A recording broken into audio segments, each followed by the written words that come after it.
Hi hello అందరికీ నమస్తే. నేను మీ యాంకర్ వరుణ్. రియల్ ఎస్టేట్ ఇప్పుడు మనకున్న సంపద మనం ఎక్కువగా చేసుకునే వాటిల్లో రియల్ ఎస్టేట్ అనేది ఒకటి.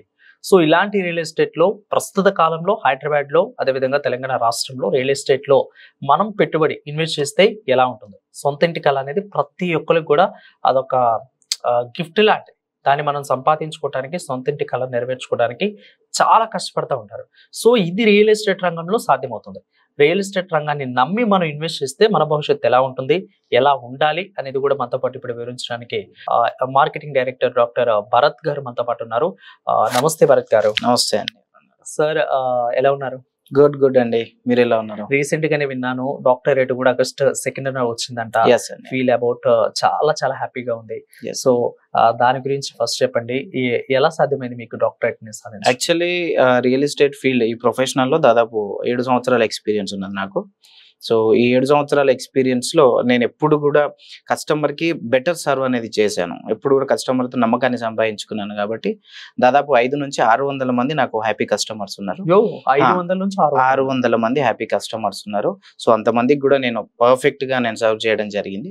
సో దాన్ని బేస్ చేసుకొని ప్లస్ నేను ప్రొఫెషనల్ రియల్ ఎస్టేట్ ట్రైనర్ గా కూడా చేస్తుంటా.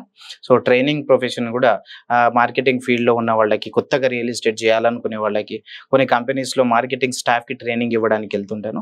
సో ఇవి రెండు బేస్ చేసుకొని నాకు డాక్టరేట్ రావడం జరిగింది. అది August 2nd 2025 August 2nd doctorate అనేది వచ్చిందండి. Commit to the subject. ఎక్కువగా మనం ఇన్వెస్ట్ చేయాలంటే ఇప్పుడు బంగారము నిన్నటి వరకు పెరిగి మొన్నటి వరకు పెరిగి నిన్నటి నుండి తగ్గిపోతూ వస్తుంది. దాదాపు 1,30,000 ఉన్న బంగారము 1,21,000 వచ్చింది. సో సెకండ్ వచ్చేసరికి మన రియల్ ఎస్టేట్ అనేది చాలా రేవంత్ రెడ్డి సీఎం అయిన తర్వాత తగ్గిందని ఇంకా చాలా చాలా కాజెస్ ఉన్నాయి. ఇంకోటి ఇన్వెస్ట్, మనం స్టాక్ మార్కెట్ లో ఇన్వెస్ట్ చేద్దాం, దట్ డిఫరెంట్ టాపిక్. బట్ ఇక్కడ మనం ల్యాండ్ ని ఎందుకు నమ్మి ఇక్కడ ఇన్వెస్ట్ చేయాలి? అసలు ల్యాండ్ ని నమ్మి ఇన్వెస్ట్ చేస్తే ఎలా ఉంటుంది? ఎక్సలెంట్ క్వశ్చన్ అండి. ఈ భూమి పైన నంబర్ ఆఫ్ ఇన్వెస్ట్మెంట్ ప్లాన్స్ ఉన్నాయి, number of types of investments కూడా ఉన్నాయి. ల్యాండ్ పైన ఎందుకు ఇన్వెస్ట్ చేయాలి అని అంటే, ఎప్పుడైనా సరే మనం భూమి పైన పెట్టుబడి పెడితే రిటర్న్ ఎందుకు వస్తుందని అంటే, ఈ భూమి పైన ఏదైనా సరే మనం నాన్ మ్యానుఫ్యాక్చరబుల్ ప్రోడక్ట్ ఏదైతే ఉంటుందో, అంటే మనం మ్యానుఫ్యాక్చర్ చేయలేని ప్రోడక్ట్ ఏదైతే ఉంటుందో ఆ ప్రోడక్ట్ పైన మనం ఇన్వెస్ట్ చేస్తే రిటర్న్ వచ్చే ఛాన్సెస్ ఎక్కువ ఉంటాయి చాలా. సో మనం భూమి పైన ఇన్వెస్ట్మెంట్ చేస్తున్నాము, భూమి పైన రిటర్న్ ఎందుకు ఎక్కువ వస్తుందని అంటే, ఈ భూమి పైన దేనైనా మ్యానుఫ్యాక్చర్ చేస్తాం కానీ భూమిని మ్యానుఫ్యాక్చర్ చేయలేం. అండ్ ఎన్ని హ్యాండ్స్ మారినా, ఫర్ ఎగ్జాంపుల్ మనం ₹1,00,00,000 పెట్టి ఒక కారు కొనుక్కున్నా, రేపు పొద్దున మార్కెట్లో మనం సేల్కి పెడితే that is second hand product అంటారు. కానీ అదే ల్యాండ్ని ఎన్ని చేతులు మారినా సెకండ్ హ్యాండ్ ప్రోడక్ట్ అనే వర్డ్ అనేది రాదు. సో ఆ పవర్ ఉన్నది ల్యాండ్కి. కాబట్టి అండ్ సిటీలోనే, హైదరాబాద్లోనే, తెలంగాణలోనే గ్రోత్ ఎక్కువ ల్యాండ్కి. ఎందుకనంటే ఇక్కడ మనకు వెదర్ అనేది, హైదరాబాద్ సిటీ అనేది ఏ రిలీజియస్ కానివ్వండి, మతాలకు కానీ, లేదంటే ముస్లిమ్స్, హిందూస్ అని చెప్పేసి ఏ మతాలకు అతీతంగా ఉండకుండా అందరినీ తన గుప్పెట్లో చేర్చుకుంటుంది హైదరాబాద్ సిటీ. సో హైదరాబాద్లో లివింగ్ కాస్ట్ అనేది చాలా రీజనబుల్గా ఉంటుంది. కాబట్టి ఎక్కడ నుంచి అయినా సిటీ వాళ్ళు హైదరాబాద్లో లివింగ్ కోసం అని చెప్పేసి ఇంట్రెస్ట్ ఎక్కువ చూపిస్తారు. సో ఈ హైదరాబాద్లో ఉన్న ఏరియాలో కూడా కనెక్టివిటీ పరంగా, లేదంటే డెవలప్మెంట్ పరంగా ఉన్న ఏరియా ఏదైనా ఉంది అంటే షాద్ నగర్. సో ల్యాండ్ పైన ఇన్వెస్ట్ చేస్తే, అది కూడా మనం ల్యాండ్ ఎక్కడ తీసుకుంటే అక్కడ రిటర్న్ వస్తుందని చెప్పలేను. మీరు ఇన్వెస్ట్ చేసే ముందు ప్రాపర్గా మీరు అక్కడ ఏరియా ఎలా ఉంది, అక్కడ ఎందుకు ఇన్వెస్ట్ చేయాలి, యాక్చువల్లీ అక్కడ ఎంప్లాయ్మెంట్ స్కోప్ ఉందా అని చెక్ చేసుకుని చేస్తే మాత్రం 100% రిటర్న్ వచ్చే ఛాన్సెస్ ఉంటాయి. పర్టికులర్ గా మేము తారుష్ ప్రాపర్టీస్ ని ఎందుకు నమ్మాలి? అక్కడ ఒక్కటి మిగిలిన చిన్న చిన్న చిట్కాలు ఏదంటే, కొంచెం మీకంటే హై రేంజ్ లో ఉన్న రియల్ ఎస్టేట్ రంగాలు కూడా దీంట్లో ఇంక్లూడింగ్ ఉన్నాయి. బట్ ఇక్కడ మేము తారుష్ ని ఎందుకు నమ్మాలి? తారుష్ లో మేము పెట్టుబడి పెడితే సేఫ్ అయినా? సింపుల్ అండి, మీరు ఎక్కడైనా ఇన్వెస్ట్ చేయొచ్చు. ఇన్వెస్ట్ చేయడం అనేది నాట్ అన్ ఇష్యూ.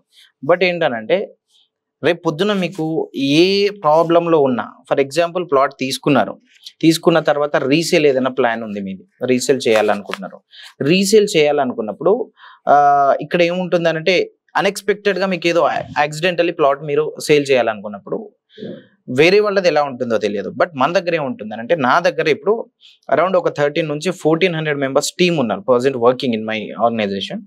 సో ఇక్కడ మా టీంలో ఏముంటుందంటే, రేపు పొద్దున ఏదైనా కస్టమర్కి ఎమర్జెన్సీ ఉంది రీసేల్ చేయాలనుకున్నప్పుడు 100% మా ఉన్నటువంటి టీంలో ఆ రోజు మార్కెట్ వాల్యూ ఏదైతే ఉంటుందో ఆ మార్కెట్ వాల్యూ ప్రకారంగా రీసేల్ కూడా చేసే ఛాన్సెస్ 99% ఉంటుంది.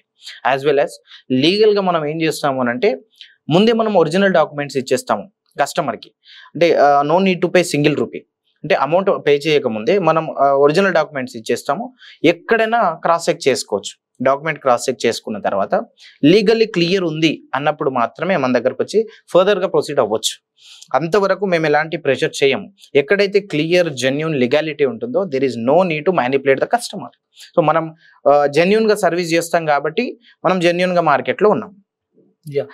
బేసిక్గా మనము ఎక్కడైనా మిగిలిన చోట్ల కొన్ని చోట్ల ఇప్పుడు మీరు చెప్పినట్లుగా ఎక్కడైనా మనము మామూలుగా కొంత వాళ్ళకి ఇచ్చి అడ్వాన్స్ ఇస్తూ ఉంటాం. సో ఒక 30 lakhs చెప్పారు ఫ్లాట్ అంటే ఒక 10 lakhs or 5 lakhs మనం అడ్వాన్స్ ఇస్తాం. బట్ కొన్ని చోట్ల మీరు చెప్పినట్లు అన్ఎక్స్పెక్టెడ్ యాక్సిడెంట్స్ కానీ లేదంటే ఇంకేమైనా ఇతరాత్ర అయినప్పుడు లేదంటే మాకు అక్కడ మేము వద్దు అనుకుంటానే తీసుకున్నాం ఫ్లాట్, బట్ ఇప్పుడు మాకైతే 100% మాకు ఇష్టం లేదు అని అంటే కొన్ని చోట్ల అడ్వాన్స్ ఇస్తారు. బట్ మీరు ఒక డైరెక్టర్గా ఒక మార్కెటింగ్ డైరెక్టర్ చెప్పండి, తారుష్లో మేము పెట్టుబడి పెడితే ఇంకా ఇన్కేస్ ఏమన్నా అయినప్పుడు దాన్ని రిటర్న్ బ్యాక్ ఇవ్వమంటే అడ్వాన్స్ ఇస్తారా? కొన్ని చోట్ల ఇస్తారు, ఇవ్వరు, కొన్ని చోట్ల. బట్ మీ దాంట్లో ఉంది. మనకి ఎలా ఉంటుందనంటే కంపెనీలో ఒక 18 ప్రాజెక్ట్స్ ఆన్గోయింగ్ లో ఉన్నాయి present, and 4 projects upcoming projects ఉన్నాయి. సో ఈ 4 ప్రాజెక్ట్స్ అప్కమింగ్ ప్రాజెక్ట్స్ పక్కన పెట్టేస్తే 18 ఆన్గోయింగ్ ప్రాజెక్ట్స్ లో ఫర్ ఎగ్జాంపుల్ ఎవరైనా క్లయింట్ వచ్చారు, కస్టమర్ వచ్చారు. సో ఎవరైనా సరే ప్లాట్ తీసుకోవాలని వస్తారు కదా, టైం పాస్కి అయితే ఎవరు రారు. సో వచ్చినప్పుడు వాళ్ళు ఒక పర్టికులర్గా ఒక ప్లాట్ చూసుకొని వాళ్ళు so and so amount pay చేశారు అనుకోండి. అమౌంట్ పే చేసిన దానికి వాళ్ళు ఒకవేళ ప్లాట్ తీసుకోవాలి అనే పే చేస్తారు. ఇఫ్ ఇన్ కేస్ ఏదైనా ఎమర్జెన్సీ ప్రాబ్లం ఏదైనా వచ్చింది, డ్రాప్ అవ్వాలనుకున్నప్పుడు మన దగ్గర 2 ఆప్షన్స్ ఉంటాయి. ఒకటి వచ్చేసి ఏదైతే అమౌంట్ పే చేశారో విత్ ఇన్ 48 hours కనుక కస్టమర్ డ్రాప్ అయితే ఏదైతే పేమెంట్ చేశారో టోటల్ పేమెంట్ రీఫండ్ అవుతుంది. Second option, if in case customer budget ఎక్కువైంది, లేదంటే ఆ ఏరియా నచ్చలేదు, లేదంటే ఆ హైవే కాకుండా వేరే హైవేకి తీసుకోవాలనుకుంటున్నప్పుడు కంపెనీలో రన్ అవుతున్నటువంటి 18 ప్రాజెక్ట్స్ ఏవైతే ఉన్నాయో ఆ 18 projects plot to plot, venture to venture shift చేసుకోవచ్చు. అంటే ఈ వెంచర్లో ఈ ప్లాట్కి ఆయన పే చేసిన అమౌంట్ చిన్న బడ్జెట్లో ఉన్న వెంచర్లోకి షిఫ్ట్ అయిపోవచ్చు. ₹1 కూడా పే చేయాల్సిన అవసరం లేదు. మొత్తానికి నేను క్యాన్సిల్ చేసుకుంటాను అని అంటే మీకు within 48 hours or 2 days 3 days 1 week లోపు కనుక చేసుకుంటే టోటల్ పేమెంట్ రిఫండ్ చేస్తాం. ఒకవేళ 50,000 1 lakh ఎంతో పేమెంట్ చేసి 3-4 months తర్వాత వచ్చి నాకు అప్పుడు రీఫండ్ కావాలంటే అప్పుడు 50% మాత్రమే రీఫండ్ చేస్తారు. ఎందుకు అనంటే ఆ 3 months వరకు ఆ ప్లాట్ ని హోల్డ్ చేస్తారు కదా, వేరే వాళ్ళకి ఇవ్వకుండా. ఇఫ్ ఇన్ కేస్ మీరు 50,000 1 lakh రూపీ పే చేసి ఉంటారు, ఆ ప్లాట్ కి నేను మీకు చెప్పకుండా వేరే వాళ్ళకి ఇచ్చేస్తే అప్పుడు ఎలా ఉంటుంది? కాబట్టి మీరు పే చేసిన 1 lakh 2 lakh ప్రాపర్టీ 20 lakhs ఉంటుంది, మీరు 1 lakh పే చేసి ఉంటారు. అక్కడ 19 lakhs కంపెనీకి స్టక్ అయి ఉన్నాయి కదా. సో ఆ రీజన్ తోటి ఆ ప్లాట్ కి మీకు సో అండ్ సో టైం ఇస్తారు పర్టికులర్ గా, ఆ టైంలో మీరు చేసుకోవచ్చు. మనకు బ్యాంక్ లోన్ ఆప్షన్ ఉంది కాబట్టి 30% డౌన్ పేమెంట్ చేస్తే 70% బ్యాంక్ లోన్ అనమాట. సో బ్యాంక్ లోన్ అనేది మీకు 2 months 3 months టైం పట్టదు, విత్ ఇన్ 1 week లో కూడా మనం బ్యాంక్ లోన్ చేపిస్తాము. బ్యాంక్ లోన్ డిపార్ట్మెంట్ కూడా మన వాళ్ళే ఉంటారు. సో మనమే లీగల్ గా వెళ్ళి ఆ కస్టమర్ దగ్గర ఉన్నటువంటి రిక్వైర్డ్ డాక్యుమెంట్స్ ఏవైతే ఉన్నాయో ఆ రిక్వైర్డ్ డాక్యుమెంట్స్ మనం తీసుకొని మన కస్టమరే మన పర్సన్ తీసుకొని లోన్ కూడా చేయించి ఇచ్చే బాధ్యత మనదే అనమాట. Right sir. అంటే శ్రీ సిద్ధి వినాయక ప్రాపర్టీస్ ని కానీ తారుష్ ప్రాపర్టీస్ రెండింటిని కూడా మేము నమ్మి ఎందుకు ఇన్వెస్ట్ చేయాలి? దీనికి లీగల్ పరంగా ఎలాంటి కండిషన్స్ ఉన్నాయి? రియల్ ఎస్టేట్ కి అసలు ఉందా లీగల్ పరంగా? కొన్ని ఏమన్నా ఉన్నాయా? అసలు రియల్ ఎస్టేట్ పరంగా లేవా? ఎందుకంటే మిగిలిన వాటిలో పెట్టుకోము అంటే ఇన్వెస్ట్ చేసాము అంటే స్టాక్ ఎక్స్చేంజ్ కానీ మిగిలిన మ్యూచువల్ ఫండ్స్ లో పెడితే కొన్ని లీగల్గా ఉంటాయి. బట్ ఇక్కడ వచ్చేసరికి లీగల్ ఉందా లేదా అసలు రియల్ ఎస్టేట్ లో? So not only తారుష్ Shri Siddhi Vinayaka, overall గా రియల్ ఎస్టేట్ రంగంలో అసలు లీగల్ ఫెసిలిటీ ఉందా లేదా? లీగల్ గా మీరు ప్లాట్ ఇన్వెస్ట్ చేసే ముందు ఎక్కడైనా సరే లీగాలిటీ అనేది చెక్ చేసుకోవడం చాలా ఇంపార్టెంట్. ఎందుకంటే మనం ప్రతి రూపాయి కూడా దాచిపెట్టుకున్న అమౌంట్ తీసుకెళ్లి బల్క్ ఒక దగ్గర ఇన్వెస్ట్ చేసే ముందు you have to check all the legal documents. Legal documents అంటే పెద్దగా ఏమి ఉండవండి. ఒకటి, మనం తీసుకోబోయే ప్లాట్ లేదంటే తీసుకోబోయే వెంచర్లో ఎల్పి నెంబర్ అప్రూవ్డ్ ఉందా చూసుకోవాలి ఫస్ట్ థింగ్. అంటే ల్యాండ్ పర్మిషన్ అంటారు. సో ఎల్పి నెంబర్ అప్రూవ్డ్ అయి ఉండాలి. యాజ్ వెల్ యాజ్ మనకు చాలా చోట్లలో ఏం చేస్తారంటే అగ్రికల్చర్ ల్యాండ్ని డైరెక్ట్ వెంచర్లు చేసి అమ్మేస్తుంటారు. అది చాలా పెద్ద మిస్టేక్ అనమాట. సో అక్కడ నాలా కన్వర్జేషన్ అంటారు, NALA, నాలా conversation, non agriculture land conversation letter అంటారు. సో నాలా సర్టిఫికేట్ కూడా మీ దగ్గర ఉండాలి. యాజ్ వెల్ యాజ్ ఇప్పుడు కొత్తగా గవర్నమెంట్, ఇప్పుడు కాదు లాస్ట్ ఒక 7-8 years బ్యాక్ రెరా వచ్చింది. RERA అంటారు, రియల్ ఎస్టేట్ రెగ్యులేటరీ అథారిటీ అంటారు, రెరా. సో ఈ 3 ఎల్పి నెంబరు అండ్ నాలా conversation certificate as well as RERA అనేవి, ఇవి 3 మ్యాండేటరీ. సో రెరా వల్ల మనకు లాభం ఏముంటుంది, తీసుకోబోయే కస్టమర్కి, క్లయింట్కి లాభం ఏముంటుంది అని అంటే, రెరా వల్ల ఇప్పుడు ఫర్ ఎగ్జాంపుల్ నేను ఒక 20 ఎకరాల వెంచర్ నేను చేశాను అనుకోండి, 20 acres ఆఫ్ ల్యాండ్ ఏదైతే ఉంటుందో ఆ ల్యాండ్లో నేను roads, drainage, drinking water, electricity ఇవన్నీ డెవలప్మెంట్ చేసిస్తాను అని చెప్పేసి మీకు కమిట్మెంట్ ఇస్తాను. మీరు ఏం చేస్తారు, నా పైన నమ్మకంతో తీసి పెట్టుకుంటారు ల్యాండ్. రేపు పొద్దున నేను ఈ కంపెనీలో ఉండకపోవచ్చు. సో మీరు ఎవరిని అడుగుతారు, పాయింట్ ఆఫ్ క్వశ్చన్ వేసుకోవడానికి ఎవరు ఉండరు మీకు. కాబట్టి ఈ రెరా వల్ల ఏం చేస్తారు అని అంటే, ఏదైతే కంపెనీ 20 ఎకరాల ల్యాండ్ ఏదైతే ఉందో అందులో ఒక 4-5 acres మార్టిగేజ్ చేసి పెట్టుకుంటారు. మార్టిగేజ్ చేసి పెట్టుకోవడం వల్ల ఏమవుతుందనంటే, గవర్నమెంట్ చేతుల్లో సర్టెన్ ఆఫ్ ప్లాట్స్ ఉంటాయి, కొన్ని ప్లాట్స్ పెట్టుకొని ఉంటారు వాళ్ళు. మనము ఈ వెంచర్ చెప్పిన కమిట్మెంట్స్ ఏవైతే ఉంటాయో, రోడ్స్, డ్రైనేజ్, డ్రింకింగ్ వాటర్ ఏవైతే ఉన్నాయో ఇవన్నీ మనం చేసిన తర్వాత గవర్నమెంట్ నుంచి అంటే రెరా నుంచి వాళ్ళు ఇన్స్పెక్షన్కి వస్తారు. వాళ్ళు చూస్తారు, వచ్చి మనం ఇచ్చిన కమిట్మెంట్స్ ఉన్నాయా చెక్ చేస్తారు. ఇఫ్ ఇన్ కేస్ అక్కడ కమిట్మెంట్స్ ఉంటే మీకు ఏం చేస్తారు అంటే ఆ ప్లాట్లని రిలీజ్ చేస్తారు, మార్టిగేజ్ ప్లాట్లని. ఇఫ్ ఇన్ కేస్ అక్కడ ఆ డెవలప్మెంట్ కనిపించలేదు, అప్పుడు ఏం చేస్తారు అని అంటే ఆ ప్లాట్లని కంప్లీట్గా గవర్నమెంట్ అయితే రెరా వాళ్ళే సేల్ చేసి మీకు ఇచ్చిన కమిట్మెంట్ వాళ్ళు చేసి ఇస్తారు. కాబట్టి రెరా అనేది మ్యాండేటరీ.